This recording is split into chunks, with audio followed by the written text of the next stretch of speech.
কারেন্টের কারেন্টের হ্যাঁ মিটার। তো এই কারেন্টের জন্য আগে কোনো ডিস্টার্ব ছিল কারেন্টের তারে টারে? না না কোনো ডিস্টার্ব ছিল না? না। তাহলে হঠাৎ করেই জ্বললো? হ্যাঁ যখন আগুন লাগছে বা জ্বলতেছে তখন আপনি কোথায় ছিলেন? আমি কাজে ছিলাম। কাজের থেকে আইসা কি দেখছেন? জ্বলতে আছে।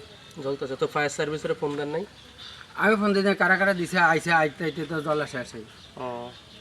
ফোন দিছে কিন্তু ওনারা আস্তে আস্তে যে লেট হয়েছে এই সময়ের মধ্যে জ্বলা শেষ হয়ে গেছে।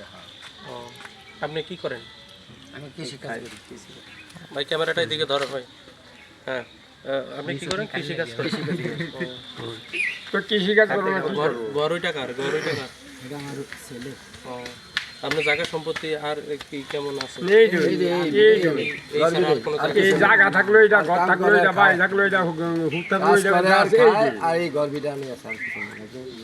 এটার ভিতরে কোনো সরসা নাই, কিছু না। আঙুল আমার সরসা আঙুল দেশের মানুষ এই মরলো এটা, বাঁচলো এটা, খাইলো এটা। জহির সর্দার। সম্মানিত দর্শকবৃন্দ,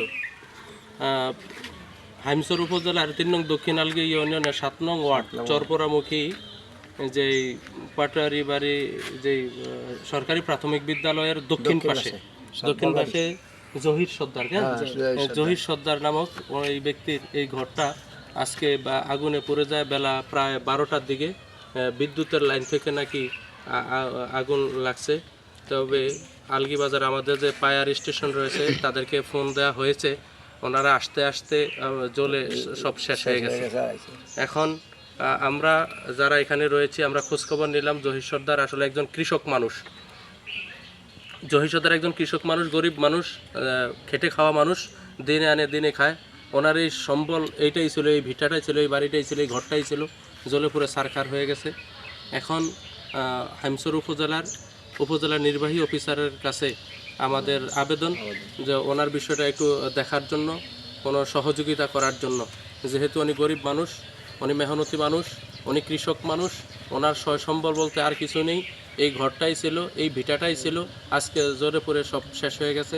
এই জন্য আপনি কি চান? আপনি কি আমাদের উপজেলা নির্বাহী অফিসারের কাছে এটা সাহায্য চান, বা একটু আয়সা দেখো, তদন্ত করুক বিষয়টা? দেখো ঘরে সাহায্য দেব আর কি। কিছু নাই। ঠিক আছে, জি ধন্যবাদ। পুরেছেন সব।